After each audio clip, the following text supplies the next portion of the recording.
लोहार का बेटा और जादूगर की बेटी। बहुत समय पहले की बात है। एक शांत गांव में अब्दुल्ला नाम का एक लोहार अपने इकलौते बेटे यूसुफ के साथ रहता था। अब्दुल्ला के हथौड़े की आवाज से गांव की सुबह होती थी, लेकिन उसके बेटे यूसुफ का मन किसी दूर अनजानी दुनिया में खोया रहता था। वो बेचैन और बहुत महत्वाकांक्षी था। एक दिन यूसुफ अपने पिता के कारखाने में आया और जिद करने लगा, पिताजी, मेरे लिए एक ऐसी छुरी बनाइए जिसकी धार तलवार से भी तेज हो और जिसकी नोक सांप के जहरीले दांत की तरह बारीक हो। बेटे की आंखों में एक अनजानी चमक देखकर अब्दुल्ला चिंतित हो गए। उन्होंने कहा, इस छुरी का क्या करेगा बेटा, ये कोई अच्छी चीज नहीं है। यूसुफ ने अड़ियल आवाज में कहा, मुझे बस एक छुरी चाहिए पिताजी, आप बनाएंगे या नहीं ये बताइए। बेटे का ऐसा जुनून देखकर अब्दुल्ला का मन डर गया, लेकिन वो अपने बेटे की जिद के आगे हार गए। उन्होंने लोहा पिघलाकर एक बेहतरीन छुरी बना दी। वो छुरी हाथ में आते ही यूसुफ के अंदर का सोया हुआ दानव जाग उठा। उसने वो छुरी अपने पिता की गर्दन पर रख दी और ठंडी आवाज में कहा, अभी राज दरबार जाओ और सुल्तान की बेटी शहजादी फातिमा के लिए मेरा निकाह का प्रस्ताव दो। अगर नहीं गए तो यही छुरी तुम्हारे सिर को धड़ से अलग कर देगी। बेटे का ये खौफनाक रूप देखकर अब्दुल्ला का शरीर बर्फ की तरह जम गया।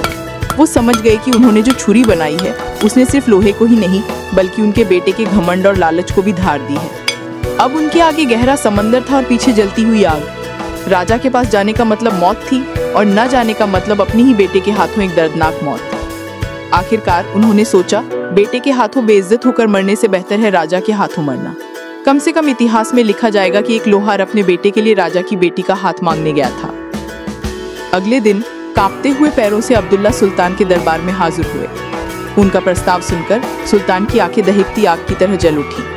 वो जल्लाद को बुलाने ही वाले थे कि तभी उनके ज्ञानी वजीर हसन ने उनके कान में कहा, जहां पना, इसे मारने से राज्य के लोग हंसेंगे। इससे अच्छा है कि आप एक ऐसी शर्त रखें जिसे पूरा करना किसी भी इंसान के लिए नामुमकिन हो। सांप भी मर जाएगा और लाठी भी नहीं टूटेगी। राजा की सहमति पर वजीर हसन ने अब्दुल्ला की ओर देखकर कहा, हम शहजादी फातिमा का निकाह तुम्हारे बेटे से करने के लिए तैयार हैं, लेकिन शर्त यह है कि तुम्हारे बेटे को कुछ ऐसा करके दिखाना होगा जो आज तक किसी आंख ने न देखा हो, किसी कान ने न सुना हो और किसी इंसान की कल्पना में भी न आया हो। शर्त सुनकर अब्दुल्ला को जैसे नई जिंदगी मिल गई। घर लौटकर उन्होंने यूसुफ को सब कुछ बता दिया। इस असंभव शर्त को पूरा करने के लिए बाप बेटे गांव छोड़कर एक अनजाने सफर पर निकल पड़े। कई दिनों तक चलने के बाद वो एक घने अंधेरे जंगल में पहुंचे। जंगल के अंदर उन्होंने एक अजीब नजारा देखा। इदरीस नाम का एक आदमी शीशम के पेड़ के नीचे बैठा था और उसके दोनों पैर एक जलती हुई भट्टी के अंदर थे। उन पैरों से आग की लपटें निकल रही थी और भट्टी के ऊपर रखी कढ़ाई में वो गर्मागर्म पकौड़े तलकर खा रहा था। ये दृश्य देखकर यूसुफ की आंखें लालच से चमक उठी। उसने सोचा, ऐसा नजारा तो राजा क्या किसी ने कभी नहीं देखा होगा।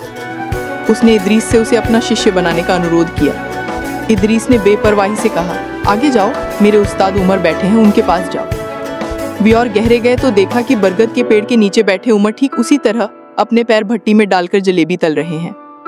जब यूसुफ ने उनसे शिष्य बनने की गुहार लगाई तो उन्होंने भी मना कर दिया और कहा, और आगे जाओ, मेरे गुरु जफर बैठे हैं, वही तुम्हारी इच्छा पूरी कर सकते हैं। आखिरकार एक बैर के पेड़ के नीचे उन्हें जफर नाम का एक आदमी मिला। उसका चेहरा ठंडा था और आंखें कुएं की तरह गहरी थी। वो भी उसी तरह पैरों से आग निकालकर गुड़ बना रहा था।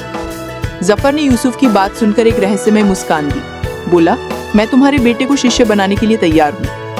जफर ने अब्दुल्ला को एक चाबी दी और सामने की एक जर्जर झोंपड़ी की ओर इशारा किया। अपने बेटे को उस कमरे में बंद करके बाहर से ताला लगा दो। अब्दुल्ला ने वैसा ही किया, लेकिन जब वो लौटने लगे तो जफर ने उनके हाथ से चाबी ले ली और ठंडी आवाज में कहा, ठीक 1 साल बाद आकर अपने बेटे को ले जाना। अब्दुल्ला लौट गए।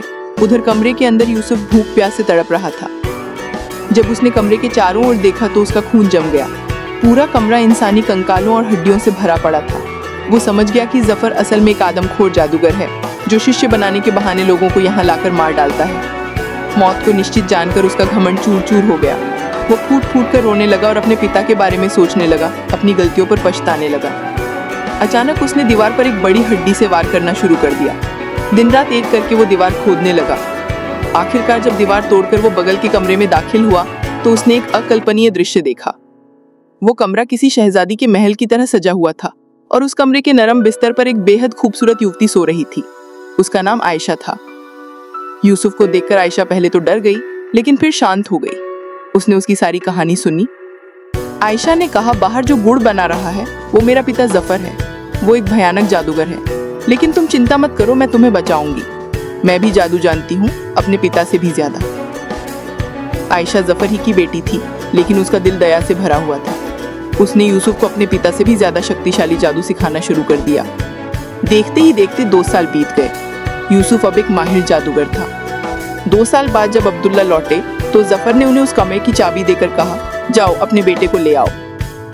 अब्दुल्ला ने मान लिया था कि उन्हें यूसुफ की सिर्फ हड्डियां ही मिलेंगी, लेकिन कमरे में घुसकर उन्होंने देखा कि उनका बेटा एक बेहद खूबसूरत लड़की के साथ बैठा है। सब कुछ जानकर वो डर से कांपने लगे। तब आयशा ने एक तरकीब निकाली।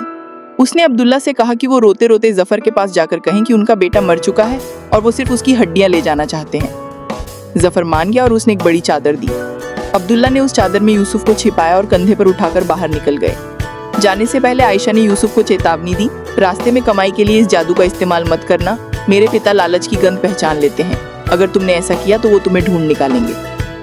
लेकिन जंगल से बाहर आते ही यूसुफ का पुराना घमंड फिर से जाग उठा। उसने एक बैल का रूप धारण किया और अपने पिता से कहा कि उसे बेच दें, लेकिन रस्सी अपने पास रखें। एक जमींदार ने जैसे ही बैल को खरीदा वो रस्सी तोड़कर भाग गया और फिर से यूसुफ बन गया। लेकिन इसी लालच के कारण उन पर मुसीबत आ गई। जफर ने उन्हें ढूंढ ही लिया। वो एक फकीर का रूप धर के उनके रास्ते में आके बैठ गया। इस बार यूसुफ ने ऊंट का रूप धारण किया था। शर्त ये थी कि उसे नाक की रस्सी के बिना बेचना होगा, लेकिन फकीर बने जफर ने ऊंट की ऐसी कीमत लगाई कि अब्दुल्ला लालच नहीं रोक सका। जफर ने चालाकी से नाक की रस्सी समेत ऊंट को खरीद लिया। यूसुफ जफर के चंगुल में फंस गया, लेकिन अब वो भी एक शक्तिशाली जादूगर था। वो कबूतर बनकर उड़ गया। जफर तुरंत एक बाज बनकर उसके पीछे लग गया। यूसुफ ने एक तालाब में छलांग लगाई और मेंढक बन गया। जफर बगुला बन गया। जब एक गांव की लड़की मरियम तालाब से मिट्टी निकाल रही थी तो यूसुफ एक अंगूठी बनकर उसकी अंगूठी में घुस गया। फकीर बना जफर उस लड़की के घर गया और अंगूठी मांगी। लड़की की माँ ने उसे गलत समझकर डांट दिया तो मरियम ने गुस्से में अंगूठी जमीन पर फेंक दी। जैसे ही जफर ने अंगूठी को पकड़ना चाहा, यूसुफ मोतियों की माला बनकर पूरे कमरे में बिखर गया। जफर एक मुर्गा बनकर उन दानों को चुन चुन कर खाने लगा, लेकिन एक दाना बाकी रह गया। वो दाना अचानक एक बिल्ली बन गई और उसने मुर्गे की गर्दन मरोड़ दी। इस तरह जफर का अंत हुआ। ये सारी घटनाएं सुल्तान के दरबार के सामने घट रही थीं। वो अपनी आंखों से जादू की ये अविश्वसनीय लड़ाई देखकर दंग रह गए। बिल्ली तब अपने असली रूप यानी यूसुफ बनकर राजा के सामने आ खड़ी हुई। यूसुफ ने राजा से कहा, जहां पना, क्या आपने ऐसा कुछ पहले कभी देखा या सुना है? राजा ने आश्चर्य में सिर हिलाया। तब यूसुफ ने कहा, मैं ही वो लोहार का बेटा यूसुफ हूँ। मैंने आपकी शर्त पूरी कर दी है। सुल्तान को अपना वादा निभाना पड़ा। बड़े धूमधाम से शहजादी फातिमा का निकाह यूसुफ से हो गया। क्योंकि राजा का कोई बेटा नहीं था तो यूसुफ ही राज्य का भावी सुल्तान बना। राजगद्दी पाकर यूसुफ एक न्यायप्रिय शासक बना, लेकिन वो उन 2 सालों को कभी नहीं भूला जिन्होंने उसे सिखाया था कि सबसे बड़ा जादू ताकत या अहंकार नहीं, बल्कि मुसीबत के समय मिली दोस्ती और अपनी गलतियों से सीखने का साहस है।